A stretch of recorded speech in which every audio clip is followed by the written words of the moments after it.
Hi, I'm Kirsten Barr. I'm doing my PhD thesis with Martin Bell on the preserved footprints, so animal, human and avian footprints on intertidal zones, which is where we are here. The area we're on here is the Mesolithic Surface, so it's these blue peaty clayey laminations. They're about 5,500 cal BC. They're pretty sandy at the moment because the sandbanks moved, but by using buckets of water you can clean off the areas and then you'll hopefully be able to find some footprints. So if we just see Martin's just cleaning off areas at the moment and hopefully he'll find something. So Martin is attempting to wash off the sand that's built up over the Mesolithic laminations, so we can use the retreating water as a way to wash them off without damaging them, because you don't want to use a trowel in these areas because the clay is so soft, it's like cutting cake. On this lamination here we have a human footprint, and this one's an overtrace, which means that it won't look like, say, if you put your foot in the mud. It's where the laminations have then built up over it, so you've got this rippled effect which shows you that it's a human footprint. And you can see that there's a hill there and there's also some toes. On the lamination there's also crane footprints. There's at least 10 on this area. They're on different levels, which again suggests different years of coming here.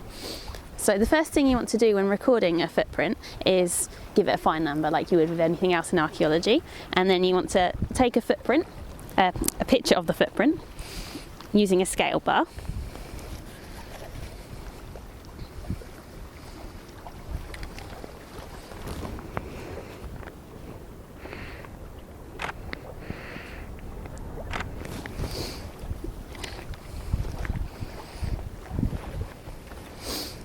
Then you want to establish the orientation that the print's on.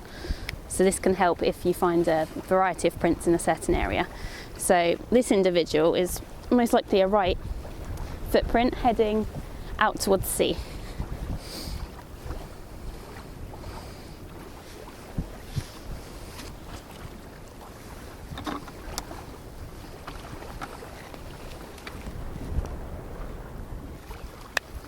So once you've got the orientation sorted out, you want to just take general measurements of the print.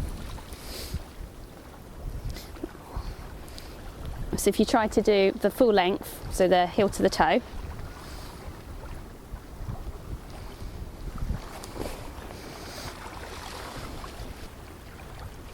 and then the width as well from the widest point. So it's likely that this print was made by a child because it's only 20 centimetres long, which is quite small.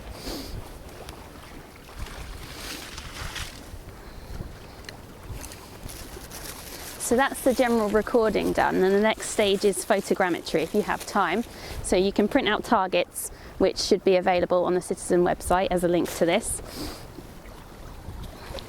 So we've got the heel here, and then we've got the toe areas here, and then a possible arch of the foot.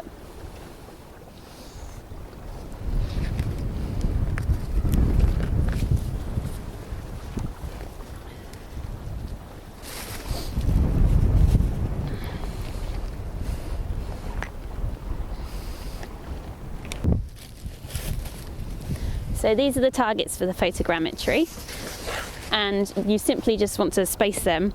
We use 50 centimetres apart. If you have a differential GPS, then you take the GPS from the centre once you've put it down, but otherwise just try to measure and then record what you've measured so we can get a good sense of how far apart they actually are. Pins, yes. So they're all in this delightful looking bag. Put 2 in? Yeah, 2 should be alright. It's not too windy, is it? Okay. Take a load, my friend. Yeah, Martin.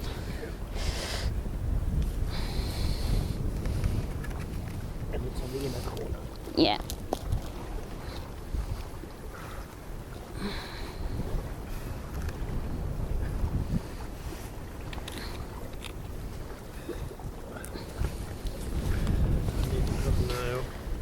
Have a nail. A little bit this way on this now, you've moved it slightly. Yes. Is yours okay in the corner still there, Martin? Yeah. Yeah, okay, brilliant. Yeah, if we move it along now. 2 more targets in. Okay, I'm on this corner. Are you? There's some more nails there. Yeah, I've got. Do you want to rotate it so it's on your corner? Martin's now creating a sketch of the area, so he's recording each target number and its relationship to the footprint. So we've got target 31 here, and then in the drawing he'll show that it's near the toe of this footprint, and then this one above is target 9, so it's on the other side. So it just provides a base to create the 3D model from, because if you're just doing unnumbered targets, it's hard to understand the relationship between everything. Whilst Martin's doing that, I'm just going to take coordinates.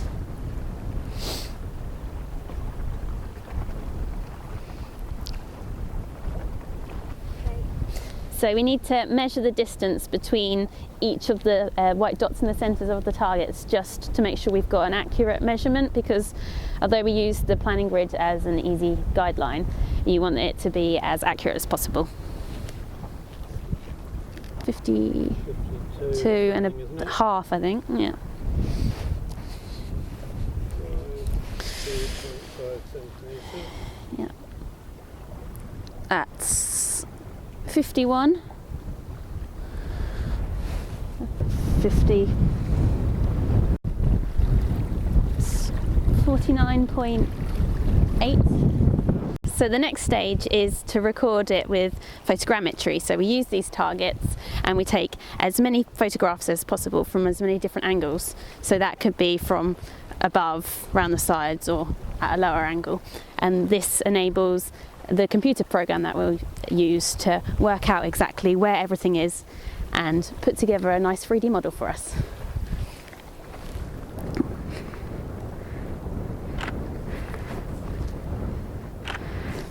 So the aim here is to try and get at least 4 of the targets in the photograph.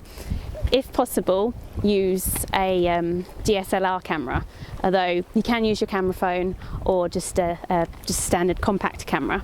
You want to shoot in RAW if you can, if not use JPEG. Don't use the zoom function because that loses the integrity of the picture.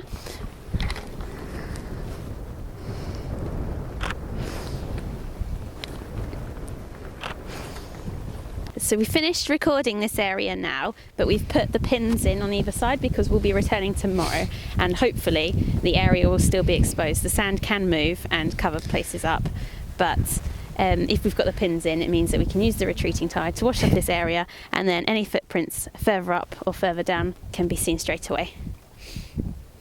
So the Severn Estuary has the second highest tidal range in the world, which means that it can be up to 14.8 metres up, and then it can drop all the way down to 0.0. Today we're on a 0.4 metre tide, which means that it goes out very far, but then it will come in very quickly. So it will cover up this whole area again, and the incoming tide can help to move the sand, and what we want is the sand to be moved off of the areas of footprints.